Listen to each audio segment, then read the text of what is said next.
करार किए गए आरोपियों में मुख्य आरोपी साजीराम भी शामिल है। आरोपियों को उम्र कैद से लेकर मौत तक की सजा सुनाई जा सकती है। तो ये बड़ा ब्रेक थ्रू है। 1 साल और 5 महीने बाद ये फैसला आया है। कठुआ में एक बच्ची के साथ दुष्कर्म किया गया था और इसमें कुल 8 लोग आरोपी बनाए गए थे उस वक्त, जिनमें से 7 बालिग थे और 1 नाबालिग था। उन 7 में से 6 को दोषी करार कर दिया गया है। इस वक्त की बड़ी खबर, अगर आप इस वक्त टीवी आपने अभी खोला है तो आपको बता दें कि कठुआ कांड में 6 लोगों को आरोपी दोषी करार कर दिया गया है और इसके मास्टरमाइंड साजीराम भी जिसमें दोषी करार कर दिया गया है, उसको भी सिर्फ 1 है जिनको दोषी करार नहीं किया गया है। तो अब सजा का इंतजार रहेगा और ये भी देखना बाकी है कि क्या कुछ वर्डिक्ट में कोर्ट ने लिखा है।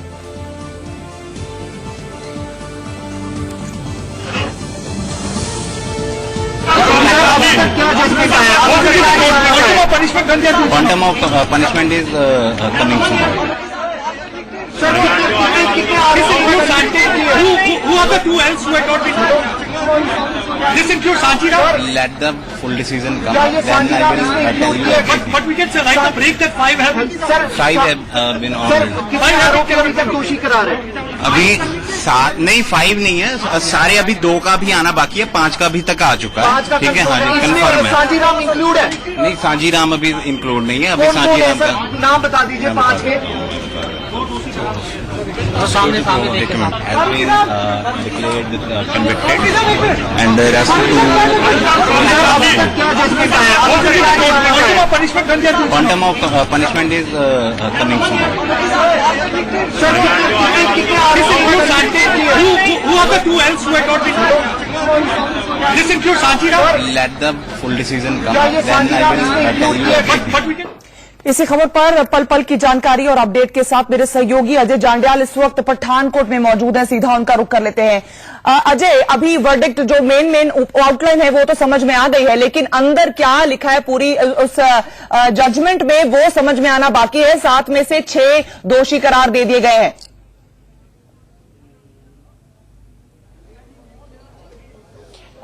जी देखिए, आपको बता दूं कि कुल जो है 8 लोग थे, जिसमें से 1 जुवेनाइल है और 7 लोग जो है मुख्य आरोपी थे। आप इसमें आपको बता दूं 6 लोगों को जो है अभी तक जो है उनको दोषी करार दे दिया गया है, जिनमें अगर मुख्य तौर पे देखें तो जो मेन कॉन्स्पिरेटर जो है सांजीराम, उसका नाम है। इसके अलावा सांजीराम के साथ साथ जो एसआई आनंद दत्ता थे उसका नाम शामिल है, तिलकराज है, दीपक खजूरिया है, प्रवेश कुमार है। ये सारे लोग हैं जिनको अभी तक जो है वो दोषी करार दिया गया है।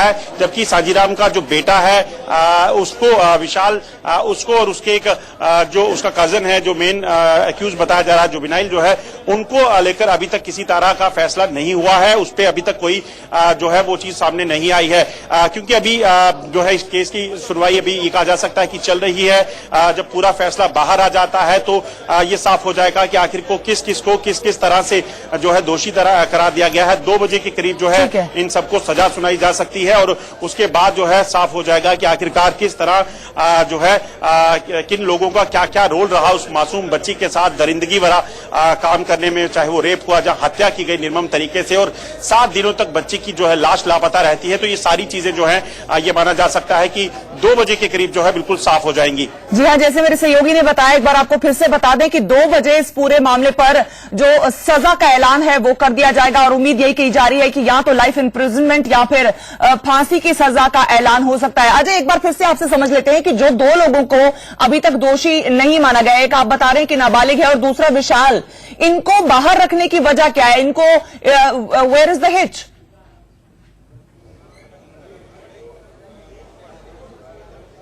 देखिए, अभी ये नहीं कहा जा सकता कि विशाल को लेकर किसी तरह की अभी तक सुनवाई ये हो चुकी है या उसका एक्यूटल हो चुका है, वैसा नहीं है। मगर अभी जो एडवोकेट मोविन ने जो बाहर आकर बताया है, जो रिप्रेजेंट कर रहे हैं इस विक्टिम जो लड़की है उसकी पिता को, उनका जो कहना है, उनके मुताबिक ये 6 लोग जो है उनको कन्विक्ट किया गया है। उनको जो है उनका वर्डिक्ट हुआ है, उनपे फैसला हुआ है, उनको दोषी करार दिया गया है, जबकि 2 लोग जो है उनपे फैसला आना बाकी है। अब क्या विशाल को एक्यूटल सेटल किया जाता है या विशाल को भी इसमें दोषी करार दिया जाता है, ये देखने वाली बात है। ये थोड़ी देर बाद जब अजय, ये तो जो ये 6 दोषी हैं, इन पे तो 2 बजे तक पता लग जाएगा कि क्या होगा, लेकिन ये जो 2 अभी बाकी हैं, बचते हैं, इन पर कब तक फैसला जो है उसकी एक्सपेक्टेशंस की जा सकती हैं? माना ये जा रहा है कि जब 2 बजे यहाँ प्रेस कॉन्फ्रेंस होगी, सुनवाई होगी और उनको किस तरह की सजा दी जाती है या ये ऐलान होगा, उस वक्त ही साफ हो जाएगा कि आखिरकार इन 8 लोगों में से जुवेनाइल को छोड़ के जो 7 लोग हैं उनको किस किस बिना पर क्या क्या सजा दी जाती है, कितनी सजा दी जाती है और किस तरह की कॉन्स्पिरेसी है, किस तरह की जो है वो इसमें साजिश में वो लोग शामिल थे, किस ने जो है उस मासूम बच्ची का जो है उसकी हत्या की, किसने उसके साथ रेप किया, ये सारी चीजें जो है वो 2 बजे के करीब जो है वो साफ हो जाएंगी। अजय, एक बार फिर से हमारे दर्शकों को हम ये समझाना चाहेंगे कि पूरा केस क्या था। एक 8 साल की बच्ची थी जिसके साथ कुछ दरिंदों ने इस तरह की दरिंदगी को अंजाम दिया था और वेल प्लान तरीके से उसको किडनैप करके उसको बंदी बना के रखा हुआ था। अजय, एक ये जो पॉइंट है जो बार बार मेरे जहन में कौंध रहा है कि 1 साल और 5 महीने एग्जैक्ट आज हो गए इस बच्ची को इंसाफ मिलने में, तो इनके पेरेंट्स की जो लड़ाई थी, अगर बार बार हमारे पास न्यूज रिपोर्ट्स आती थी, पढ़ते थे कि ये जो पिता हैं वो लड़ाई लड़ रहे हैं और एक टाइम आया था कि जब वो अकेले रह गए थे केस लड़ने के लिए, लोग उनको सपोर्ट मिलना तक बंद हो गया था। अगर आप उनकी जर्नी के बारे में बता सके। देखिए, जनवरी में ये वाकया हुआ, देखिए जब ये 2018 में जनवरी में ये वाकया हुआ, उसके बाद से ही लगातार ये बच्ची जब घर से बाहर अपने जो मवेशियों को देखने जाती है, जब वापस नहीं पहुंचती, घर वाले उसे ढूंढने जाते हैं और फिर उसके बाद FIR लॉन्च होती है।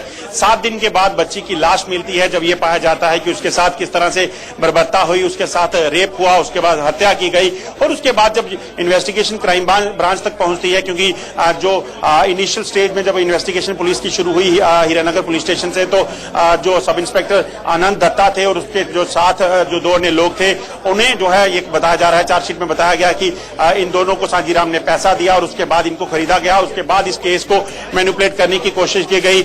उसके जो सबूत थे केस के, उस बच्ची के कपड़े, उनको धो दिया गया और बाकी सबूतों के साथ छेड़छाड़ हुई और उसके बाद ये केस जब जो है क्राइम ब्रांच तक पहुंचा, इन्वेस्टिगेशन फेयर जब कहा जाने लगा कि ये शुरू हुई है, उसके बाद जो है ये सबसे बड़ी चीज ये हुई कि इस चीज को लेकर राजनीति शुरू हो गई, क्योंकि उस वक्त बीजेपी और PDP की गवर्नमेंट थी, अलग अलग तरह के बयान दोनों ही पक्षों द्वारा आने लगे, दोनों सरकार में थे और 2 बीजेपी के मंत्री इस चीज को लेकर उनको। ठीक है अजय, बहुत बहुत शुक्रिया इस पूरी जानकारी के लिए। वापस आपके पास लौटेंगे जब अपडेट आपके पास आएगी। फिलहाल बहुत बहुत शुक्रिया इस पूरी जानकारी के लिए।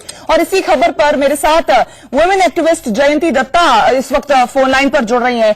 जयंती, 7 में से 6 को सजा दोषी करार कर दिया गया है, एक नाबालिग है, अभी वो 2 शख्स जो बचे हैं उन पर अभी फैसला आना बाकी है। लेकिन किस तरह से देखती हैं, 1 साल और 5 महीने ये केस चला और अब इंसाफ की उम्मीद?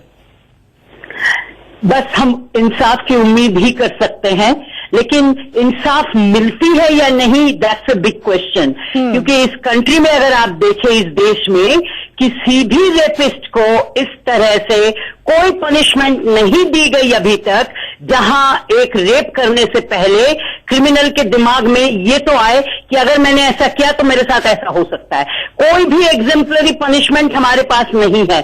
यहां तक कि दामिनी की केस में, जहां हमारे फास्ट ट्रैक आ गए कोर्ट और हाई कोर्ट ने डिक्लेयर कर दिया, सुप्रीम कोर्ट ने डिक्लेयर कर दिया कैपिटल पनिशमेंट, अभी भी उसकी मम्मी जो है दर दर भटक रही है कि पनिशमेंट मिले। इस तरह के बच्चों के लिए अगर आप पॉलिटिकल इन्वॉल्वमेंट को ज्यादा श्रेय दोगे तो हमारी बच्चियां इस तरह से रेप होती रहेंगी, मरती रहेंगी।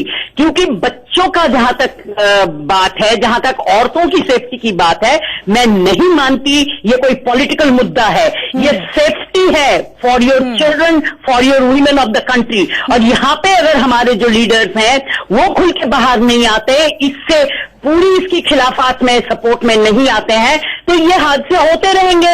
1 साल 5 महीना कुछ भी नहीं है।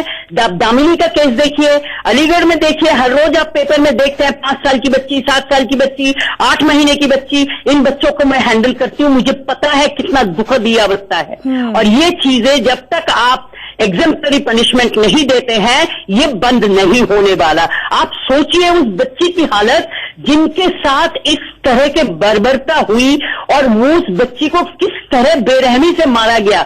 ये तो I mean this is something which is a shame for the civilised society. हम क्या बोलते हैं कि हमारे को 70 साल की इंडिपेंडेंस हो गई। मेरे ख्याल से ब्रिटिश राज में भी इस तरह के घिनौने हरकतें बच्चों के ऊपर नहीं होता था। इसका संज्ञान कौन मिनिस्टर लेगा, कब लेगा?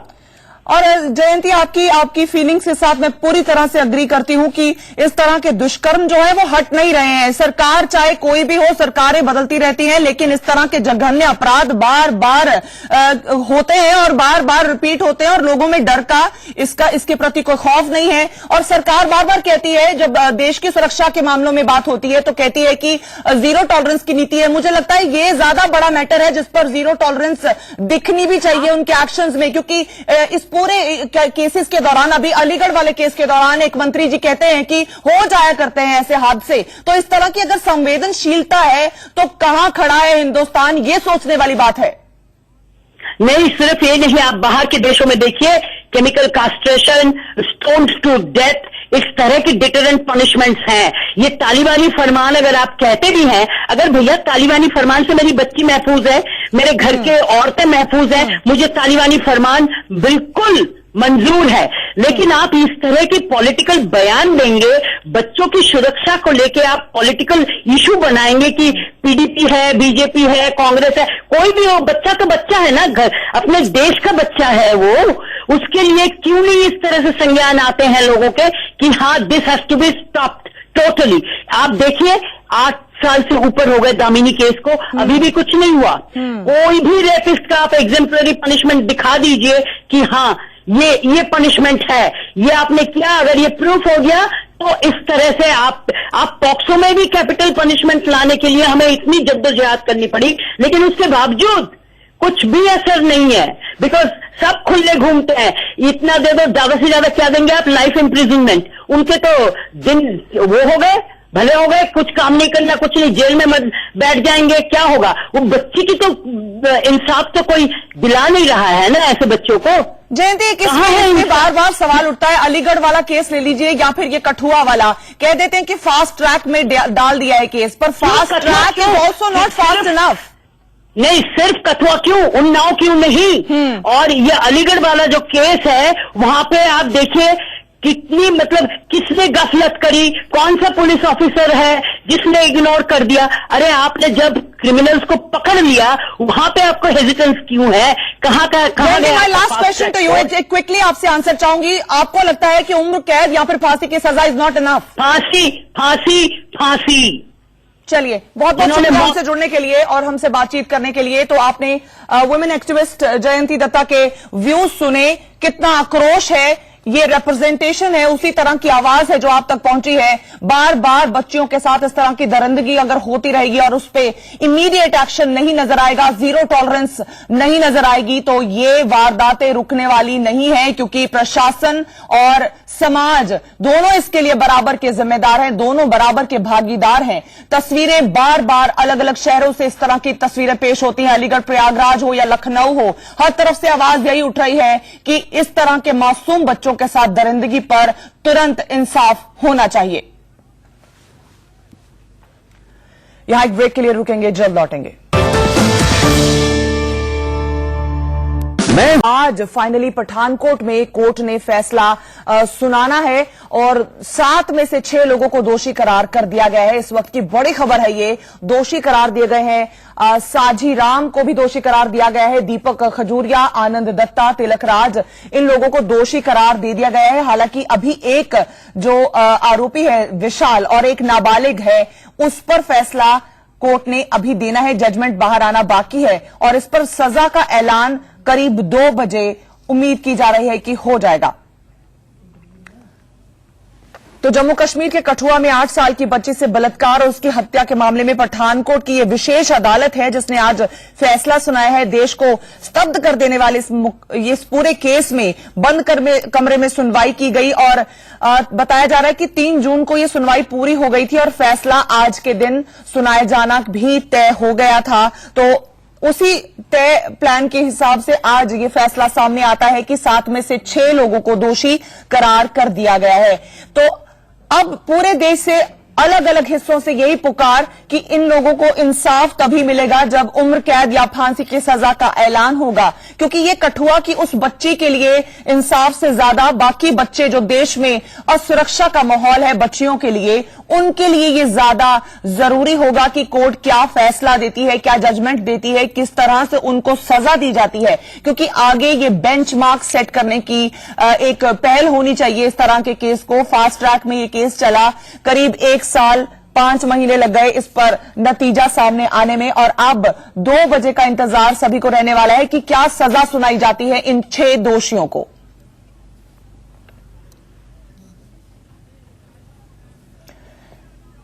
कठुआ का ये वो रेप केस है, वो हत्या का, निर्मम हत्या का केस है जिसमें 8 साल की बच्ची को किडनैप किया गया, प्लान तरीके से उसको 7 दिन तक बंदी बनाकर उसके साथ बलात्कार किया गया, उसके साथ जघन्य अपराध करने के बाद उसकी हत्या कर दी जाती है और उसकी लाश कई दिनों बाद उसके परिवार वालों को मिलती है, जिसके बाद देश में आक्रोश देखने को मिलता है। माता पिता की लंबी लड़ाई शुरू होती है कानूनी, और जम्मू कश्मीर से ये केस पठानकोट में फास्ट ट्रैक में शिफ्ट होता है। पठानकोट में फिर इस पर आज फैसला सुनाया गया है कि 7 आरोपियों में से 6 दोषी करार कर दिए गए हैं, अभी एक पर फैसला आना बाकी है।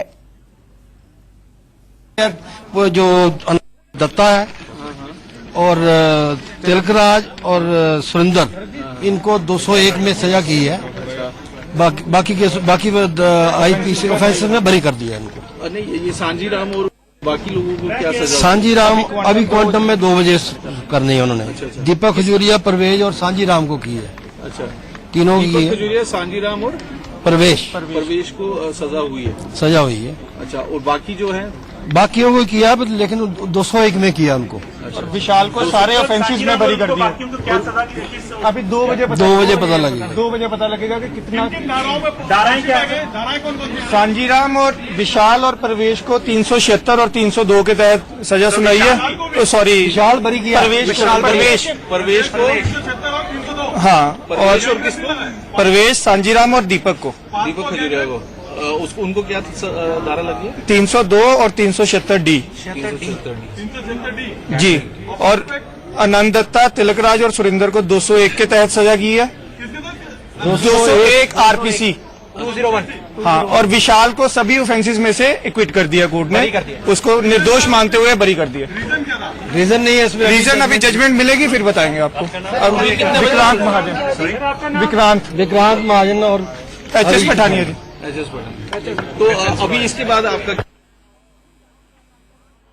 तो इस वक्त की बड़ी खबर जो आपने अभी सुना वो आपको फिर से बता देते हैं। साजी राम और दीपक और परवेज पर 302 और 376 डी तय किया गया है। उधर आनंद दत्ता और सुरेंद्र तिलकराज, इन पर 201 लगाई गई है। हालांकि विशाल को किसी भी केस में दोषी नहीं माना गया है, उसको बरी कर दिया गया है। अब एक नाबालिग है, इन 8 आरोपियों में से एक नाबालिग है जिस पर फैसला अभी आना बाकी है। 7 में से 6 को दोषी करार कर दिया गया है। उन पर साजी, दीपक और परवेज है जिन पर 302 और 376 डी लगा है। एक बार फिर से आपको बता देते हैं, साजी राम, दीपक खजूरिया और परवेज कुमार को 302 और 376 डी के तहत दोषी करार दिया गया है। उधर आनंद दत्ता, तिलकराज और सुरेंद्र को 201 धारा 201 के तहत दोषी करार दिया गया है। विशाल, हालांकि उसको सभी मामलों से बरी कर दिया गया है, और एक नाबालिग है जिस पर अभी फैसला आना बाकी है। कुल 8 आरोपी थे जिनमें से 7 पर आज फैसला आना था। 7 में से 6 को दोषी करार कर दिया गया है, और एक विशाल है जिसको हर धारा से बरी किया गया है।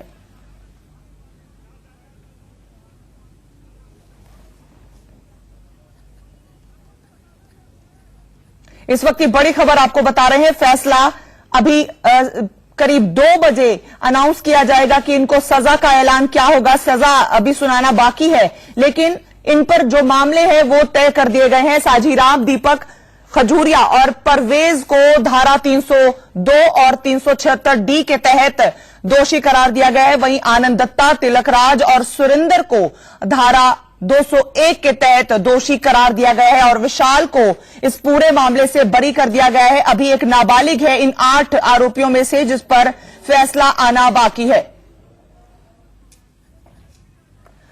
जम्मू कश्मीर के कठुआ में 8 साल की बच्ची के साथ बलात्कार और हत्या का यह मामला है, जो पठानकोट की कोर्ट में विशेष अदालत में चल रहा था, जिस पर आज फैसला आया है। 3 जून को यह पूरी प्रक्रिया जो है केस की सुनवाई की वो कंप्लीट हो चुकी थी और आज का दिन रखा गया था इसका फैसला अनाउंस करने के लिए। तो फैसला सामने आ गया है। इन 8 आरोपियों में से एक नाबालिग है, जिस पर अभी फैसला आना बाकी है, लेकिन 7 में से 6 को दोषी करार किया गया है और 1 को बरी कर दिया गया है।